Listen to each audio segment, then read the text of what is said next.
டிட்வா புயல் காரணமாக திருவள்ளூர் மாவட்டம் பழவேற்காட்டில் கடல் சீற்றம் அதிகமாக உள்ளது.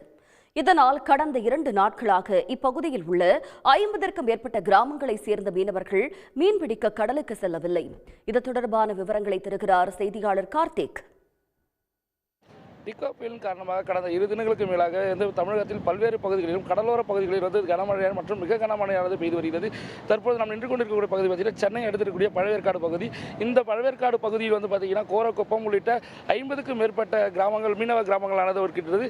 தொடர்ந்து இந்த 2 தினங்களாக புயல் எச்சரிக்கையின் காரணமாக கடல் கொந்தளிப்பானது காட்சியளிக்கிறது. அதாவது வழக்கமாக இந்த பகுதியில் கடல் கொந்தளிப்பானது மிகவும் குறைவாக காணப்படும். தற்போது இந்த புயலின் காரணமாக கடல் கொந்தளிப்பு அதிக அளவில் காணப்படுகிறது. சுமார் 5லிருந்து 6 அடி உயரத்திற்கு தற்போது கடல் அலைகள் எழும்பி வருவதால் இங்கே இருக்கக்கூடிய மீனவர்கள் கடலில் செல்லாமல் இருக்காங்க. மேலும் இங்கே நம்முடைய மீனவர் இருக்காங்க. இப்போ இங்கே கடலுக்கு எவ்வளோ நாள் ஆச்சு நீங்கள் போகாமல் இருக்கு? எப்படி இருக்குது புயலோட தாக்கம்? இங்கே 10 நாள் கிட்ட ஆயிடுச்சு கடலுக்கு போகாமல் இருந்து. புயலோட தாக்கம்னா ரொம்ப அதிகமாக தான் இருக்குது. இப்போ இனி தான் கரையை கடக்குன்னு சொன்னாங்க, ஆனால் கரையை கடக்கலையாம். புயல் கடல் மேலேயே அந்த அழுத்தம் குறைஞ்சிடுதுன்னு சொன்னாங்க. 10 நாளுக்கு மேலே பாதிக்கப்பட்டுக்கிறாங்க எங்கள் மீனவ மக்கள். இன்னும் எந்த அதிகாரியும் எதுவுமே நடவடிக்கை எடுக்கலை.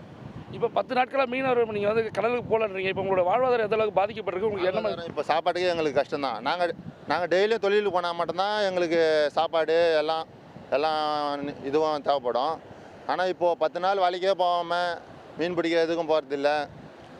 அந்த நடவடிக்கை அதிகாரிங்க தான் எடுக்கணும். அது நிச்சயமாக அதாவது இங்கே இருக்குது. இப்போ திருவள்ளூர் மாவட்டம் பழவேற்காடு பகுதியில் இருக்கக்கூடிய கோரக்குப்பம் உள்ளிட்ட சுற்றி இருக்கக்கூடிய 50க்கும் மேற்பட்ட மீனவ கிராமங்கள் இருக்காங்க. இங்கே சுமார் 5000க்கும் மேற்பட்ட மீனவர்கள் தற்போது கடலுக்கு செல்லாமல் 2 நாட்களுக்கு மேலாக வீடுகளிலே முடங்கி இருக்கக்கூடிய ஒரு சூழ்நிலையானது காணப்படுகிறது.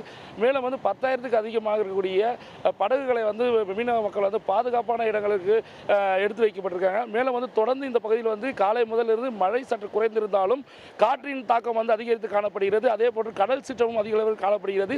தொடர்ந்து இந்த கடல் சீற்றத்தின் காரணமாக இந்த கடல் அருகே யாரும் செல்லக்கூடாது என காவல்துறை தரப்பில் அறிவுரைகளை வழங்கப்பட்டு வருகிறது. மேலும் இந்த பகுதிக்குள் மக்கள் யாரும் வராத வண்ணம் காவல்துறை தடுப்புகளை அமைத்தும் பாதுகாப்பு பணியில் ஈடுபட்டு வந்துட்டு இருக்காங்க. உடனுக்குடன் செய்திகளை தெரிந்து கொள்ள சன் நியூஸ் பெல் ஐகானை கிளிக் பண்ணுங்க.